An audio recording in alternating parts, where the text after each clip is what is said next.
Hi friends, welcome to Sachivan updates channel. ఈరోజు మనం వాహన మిత్రకు సంబంధించి అప్లికేషన్ ఎలా ఫిల్ చేయాలనేది చూద్దాము. ఇక్కడ దరఖాస్తుదారు పేరు, ఇక్కడ పేరు ఫిల్ చేస్తారు, ఇక్కడ తండ్రి పేరు ఫిల్ చేస్తారు, ఇక్కడ ఆధార్ నెంబర్ ఫిల్ చేస్తారు, ఇక్కడ మీ మొబైల్ నెంబర్ ఎంటర్ చేయాలి. నెక్స్ట్ ఇక్కడ మీ క్యాస్ట్, ఇక్కడ సబ్ క్యాస్ట్, నెక్స్ట్ మీ caste certificate number. Caste certificate number అనేది మ్యాండేటరీ కాదు. నెక్స్ట్ మీ బ్యాంక్ డీటెయిల్స్, అకౌంట్ నెంబర్, అలాగే ఐఎఫ్ఎస్సి. నెక్స్ట్ ఇక్కడ ఇన్కమ్ సర్టిఫికేట్ కూడా మ్యాండేటరీ కాదు. ఇక్కడ మీ యొక్క అడ్రస్ ఎంటర్ చేస్తారు. అలాగే ఇక్కడ మీకు ఆటో అయితే ఆటో, ట్యాక్సీ అయితే ట్యాక్సీ, లేదంటే క్యాబ్ అయితే క్యాబ్. ఇక్కడ వాహన గుర్తింపు సంఖ్య అంటే మీ యొక్క రిజిస్ట్రేషన్ నెంబర్, అంటే ఏపీ 37 అలా ఉంటుంది కదండి, అదనమాట. నెక్స్ట్ వాహన గుర్తింపు సంఖ్య అంటే మీ యొక్క రిజిస్ట్రేషన్ నెంబర్ ఎంటర్ చేస్తారు, వెహికల్ రిజిస్ట్రేషన్ నెంబర్. చెల్లుబాటు అయ్యే తేదీ అంటే వెహికల్ ఎప్పటి వరకు ఈ సర్టిఫికేట్ ఏదైతే ఉందో ఆ సర్టిఫికేట్ ఎప్పటి వరకు పనిచేస్తుంది అనేది మీకు ఎక్స్పైరీ డేట్ ఇస్తాడు. Expiry date, month, year enter చేయాలి ఇందులో. అలాగే మీ యొక్క డ్రైవింగ్ లైసెన్స్ నెంబర్ ఎంటర్ చేయాలి అక్కడ.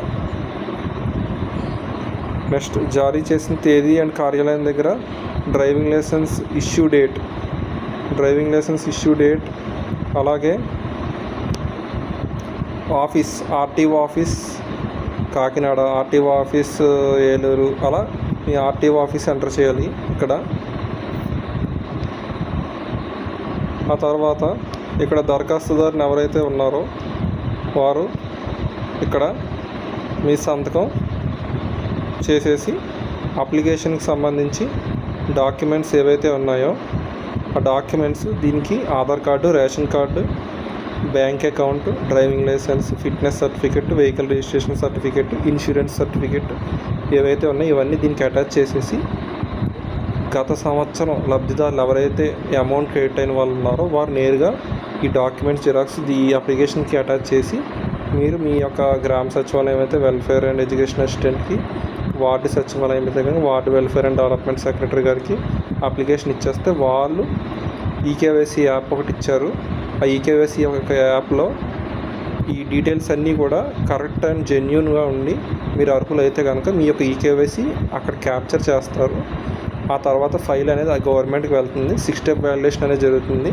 6 స్టెప్ వ్యాలిడేషన్ ఏదైతే ఉందో ఆ 6 స్టెప్ వ్యాలిడేషన్లో మీరు పాస్ అయితేనే అర్హుల జాబితాలోకి మీరు వస్తారు. అర్హుల జాబితాలోకి మీరు వస్తేనే అక్టోబర్ 1వ తారీఖు మీకు మీ బ్యాంక్ అకౌంట్లో 15,000 రూపాయలు క్రెడిట్ అవ్వడం జరుగుతుంది.